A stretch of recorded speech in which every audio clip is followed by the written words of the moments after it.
और पहले लड़के लड़कियां डरती थी शादी करने से, या लड़की के माँ बाप डरते थे कि हम अपनी बेटी की शादी कर रहे हैं, पता नहीं कैसा घर मिलेगा, कैसा परिवार मिलेगा, कैसा पति मिलेगा। लेकिन अब तो लड़के भी डरने लगे हैं शादी करने से, लड़के के माँ बाप भी डरने लगे।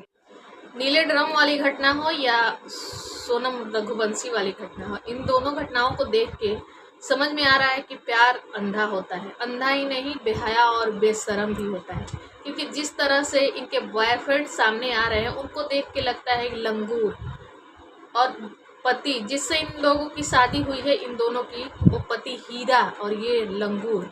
तो एक लंगूर के लिए ये लड़कियां आजकल की हीरे को खो रही हैं। पता नहीं इनको क्या चाहिए, जबकि पैसा, स्मार्टनेस, सब चीज़ में इनके पति अच्छे हैं इन लंगूरों से, फिर भी उनकी हत्या करके और एक लंगूर के चंगुल में। तो चलिए हम आज इस टॉपिक पे बातें कर रहे हैं। क्या है कि अगर हम सोशल मीडिया पे हैं और हम गलत के खिलाफ आवाज़ उठा रहे हैं, तो जो घटनाएं हमारे सामने आ रही है हमारे समाज के लिए बहुत ही गंदा उदाहरण सामने आ रहा है। और लड़कियों की जो इमेज है ना, वो खराब होती जा रही है। गलती एक लड़की करे और सारी लड़की जाति, सारी औरत जाति पे ये दोष, ये मढ़ा जा रहा है कि लड़कियां ऐसी होती हैं, औरतें ऐसी होती हैं। तो जी नहीं, ऐसे ही नहीं होती हैं सारी लड़कियां और सारे औरतें ऐसी नहीं होती हैं। हाँ, लेकिन जो चीज़ें हो रही है बहुत ही गलत हो रही है, जो कि नहीं होना चाहिए। पहले तो लड़की के माँ बाप, पहले के ज़माने में लड़की के माँ बाप डरते थे कि हम अपनी बेटी की शादी कर रहे हैं तो पता नहीं उसका ससुराल कैसा मिलेगा, उसका घर परिवार कैसा मिलेगा, उसका पति कैसा मिलेगा। लेकिन अब एकदम उल्टा ही हो गया है। एक लड़का डर रहा है शादी करने से कि शादी करने के बाद पता नहीं कैसी लड़की होगी, मेरे साथ क्या करेगी, क्या नहीं करेगी, क्योंकि जान की तो कोई कीमत ही नहीं है। और माँ बाप भी डरने लगे हैं कि हम जिससे अपने बेटे का रिश्ता जीवन भर का जोड़ रहे हैं, पता नहीं हमारा बेटा के साथ क्या होगा और नहीं होगा। जिस तरह से घटनाएं हमारे सामने आ रही है, तो मतलब कुछ दिनों से बहुत ज़्यादा ही चल रहा है। जैसे कि एक अतुल करके कोई हुई थी घटना, जो कि बिहार की ही थी।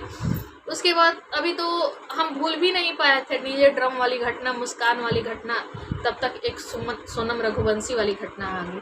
अभी हाल ही में इनकी शादी हुई थी और ये लोग हनीमून पे निकले हुए थे। और शादी की जो वीडियो आ रही है, ऑडियो वीडियो जो भी आ रही है, रिकॉर्डिंग आ रही है, उसको देख के लगता है कि मतलब आंखों से आंसू निकल जा रहा है कि कितना खुश ये राजा रघुवंशी शायद, और बॉयफ्रेंड का नाम राज ऐसे करके है शायद दोनों का, तो कितना खुश है। लेकिन क्या पता था कि ये खुशी, ये भरोसे की एक हत्या हो जाएगी। जो 7 जन्मों का बंधन बांधने जा रहा था, मतलब सोच के भी अजीब लग रहा है कि क्या यार, अब तो शादी पर से भी विश्वास उठ गया है। नहीं करना है मत करो शादी, लड़की हो या लड़का, जो पसंद है उसी से करो, लेकिन किसी की हत्या तो मत करो। निर्दोष, एक निर्दोष आदमी जिसकी कोई दोष ही नहीं है, उसकी हत्या कर दी जाती है, और एक लंगूर के लिए। तो सोनम रघुवंशी और राजा रघुवंशी की शादी होती है। अभी ज़्यादा दिन शादी के भी नहीं हुए होते, शायद 11 मई को शादी थी, और हनीमून पे वो लोग गए हैं। हनीमून पे जाने के बाद वहाँ से खबरें आ रही थी कि दोनों लापता हैं। उनकी लाश मिली थी, उनके पति राजा रघुवंशी की लाश मिली थी और सोनम लापता थी। सारी दुनिया, मतलब सारे लोग प्रार्थना कर रहे थे भगवान से कि सोनम मिल जाए। लेकिन सोनम की सच्चाई जिस तरह से आई तो रोंगटे खड़े हो गए लोगों को सुन के और सोच के कि मतलब क्या हो रहा है इस देश दुनिया में, किस कगार पे जा रही है हमारी दुनिया। और मुझे तो थोड़ा सा यहाँ मैं कहना चाहूँगी कि इसमें ना माँ बाप को भी थोड़ा सा ये चीज़ समझना चाहिए कि अगर हमारे बच्चे नहीं चाहते किसी से शादी करना तो ज़बरदस्ती नहीं करना चाहिए। पता नहीं ज़बरदस्ती तो हम कर देंगे, हमारे जात का नहीं है, हमारे बिरादरी का नहीं है, हमारे स्टैंडर्ड का नहीं है, ये सोच के एक माँ बाप अपनी बेटा या बेटी की शादी जहाँ वो चाहते हैं वो नहीं करता है, अपने स्टैंडर्ड के लोगों से कर देता है। शायद ऐसा ही हुआ है सोनम रघुवंशी वाली घटना में, क्योंकि सोनम नहीं चाहती थी उस लड़के से शादी करना, लेकिन इनके पापा ने ज़बरदस्ती उससे शादी करवाई। क्योंकि जैसे सामने आ रहा है, धीरे धीरे खुलासे हो रहे हैं कि जब भी राजा बात करने के लिए कॉल करता था तो सोनम इंटरेस्टेड नहीं थी बात करने में राजा से, लेकिन इनके माँ पापा ने ज़बरदस्ती, जैसे होता है ना कि नहीं बात करो ये करो, धीरे धीरे सोनम बात करने लगी, लेकिन पीछे वो प्लानिंग भी बनाती रही। ऐसा सामने आ रही चीज़ें कि शादी होने के बाद इसका प्लानिंग था कि मैं शादी कर लूँगी और वहाँ से ज्वेलरी, पैसे, जो भी चीज़ें हैं वो हनीमून पे लेके गई थी। ऐसा भी होता है क्या कि हनीमून पे कोई जाए तो ज्वेलरी लेके जाता है, लेकिन सोनम गई थी ज्वेलरी, उसकी सास मना कर रही थी कि नहीं ज्वेलरी ये सब चीज़ें मत ले जाओ, लेके गई थी। और उसका प्लानिंग था, उसके और बॉयफ्रेंड का राज का प्लानिंग था कि वहाँ मार के और ये लोग नेपाल जाके और बस जाएंगे, वहाँ पे अपनी एक नई दुनिया बसाएंगे। लेकिन कि इसका अंजाम क्या होगा, तो ऐसी ऐसी घटनाएं हमारे सामने आ रही है कि हमारे रोंगटे खड़े हो जा रहे हैं कि अब तो लड़कों का भी भविष्य, पहले लड़कियों की शादी करते टाइम माँ बाप को एक डर सा होता था, अपनी लड़की का हाथ, अपनी बेटी का हाथ किसी दूसरे लड़के के हाथ में देते टाइम माँ बाप के कलेजा फटता था कि पता नहीं मेरी बेटी के साथ क्या करेगा, मेरी बेटी को। थोड़ा सा मैं पता नहीं क्यों ऐसी हूँ, मतलब ऐसी मैं देखती हूँ सुनती हूँ तो मतलब मैं कंट्रोल नहीं कर पाती हूँ ऐसी घटनाओं को देख। तो पहले लड़की के माँ बाप डरते थे, लड़कियाँ डरती थी कि हमारा ससुराल कैसा होगा, हमारा पति कैसा होगा।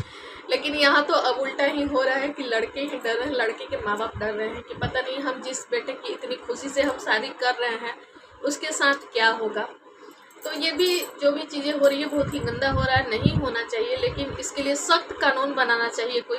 वैसे भी लड़कियों को बहुत छूट दी गई है और उसी छूट का नतीजा है कि लड़कियां कुछ भी करने के लिए फ्री हैं।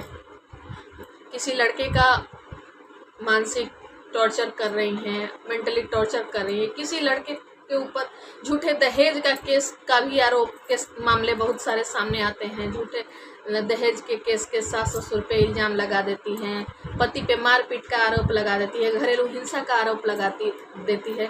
तो मुझे लगता है कि इन सारी चीज़ों को देखते हुए ना सरकार को इस पर कोई सख्त कानून बनाना चाहिए, या चाहे जो भी कानून है उसमें कुछ फेर बदलाव जरूर करनी चाहिए कि आगे से कोई भी लड़की इन सारी चीज़ों को करने के लिए 100 बार सोचे कि इसके बाद मेरा क्या होगा। क्योंकि बहुत सारे ऐसे झूठे आरोप भी लड़कों वालों के ऊपर लगते हैं, दहेज के लिए प्रताड़ित किया जाता है, ये किया जाता है, वो किया जाता है, और बेचारे निर्दोष लड़के, निर्दोष माँ बाप, निर्दोष सास ससुर फंस जाते हैं इस आरोप में। तो ऐसा नहीं होना चाहिए। थोड़ा सा मतलब जो भी चीज़ें हैं गलत हो रहा है, तो बस गाइस ज़्यादा मैं बोल नहीं पाऊँगी क्योंकि तो सोच के और देख के बहुत बुरा लग रहा है इन सब चीज़ों को। तो फिर मिलती हूँ अगले वीडियो में। और तो यही सब चीज़ें चल रही है हमारे समाज में, हमारे देश में, जो कि बहुत ही गंदा और बहुत ही घिनौना है। नहीं होना चाहिए, बिल्कुल भी नहीं होना चाहिए, लेकिन हो रहा है। तो देखना और सोचना और समझने वाली बात है। तो बस गाइस एंड करती हूँ वीडियो को। खुश रहें, मस्त रहें और ख्याल रखें अपना और अपनों का।